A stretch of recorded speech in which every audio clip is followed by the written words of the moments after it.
Coach Thomas is an athlete, and this is a public service announcement / rant about meal prepping, fat loss, and how easy it can be. Look here. This is a rotisserie chicken from Piggly Wiggly that I literally just shredded up and put into this big pile. I'm going to save that in my fridge, and then I can make a million recipes from that chicken. You don't even have to do a rotisserie chicken. It's easier. You could buy chicken breasts, cook them up, save whatever you don't cook up in the freezer for another week. You could even, guess what, have a couple protein sources. You could get some pork or some low-calorie beef or whatever. All you have to really do to meal prep is have a good low-calorie, high-protein source. Chicken, low-calorie or low-fat meat, whatever. And then, you know what you do? You find recipes for that. You go to the Google machine and you type in low-calorie, high-protein, General Tso's chicken. I don't know, whatever it is you feel like having. There's so many great recipes on YouTube and Google. It's insane. It is so easy nowadays to get this information. So much easier it was even than 10 years ago, 14 years ago in 2006. It was so much harder. Now it's so easy. Meal prepping doesn't have to be a monster, guys. Get a protein source and if you're new to this and it sounds challenging to do every meal like this, don't. Start small.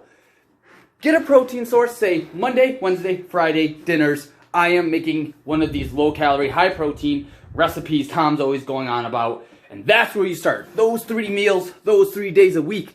And sooner or later, you start adding in the lunch, or adding in a breakfast, or whatever. You slowly build up. Because true fat loss takes time and patience. If you don't have time and patience, you end up on a crash diet. And then you might even actually lose some weight in 30 to 90 days on whatever BS scam you bought. And then you gain it all back because you've learned nothing. Because you go back to the real world.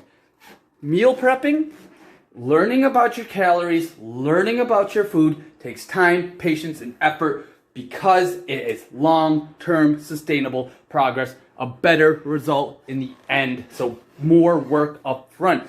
If you want to change your body and you want to change your lifestyle, it's on you. And that might sound harsh, and it is a little bit, but it's actually a very good thing. Because if it's on you, the responsibility is on you. And if the responsibility is on you, you have the power.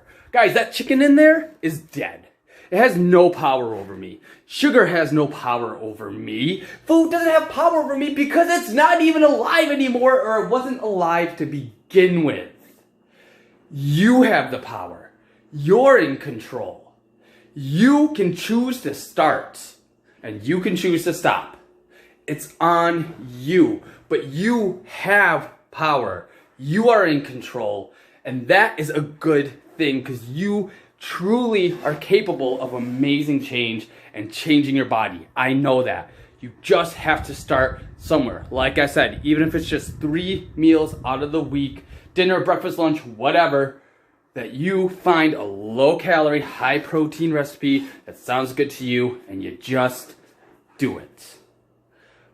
Had to get that off my chest. It really was just a rant about fat loss and meal prep and how easy it can be. Don't make it a monster in your head. So many times we make it monsters in our head, and then we do it, and we're like, well, that wasn't so bad. So get started. If you're having trouble getting started, reach out to me. I'm your coach. That's half the reason I'm here. But you have to get started because you have the control and the power to do so.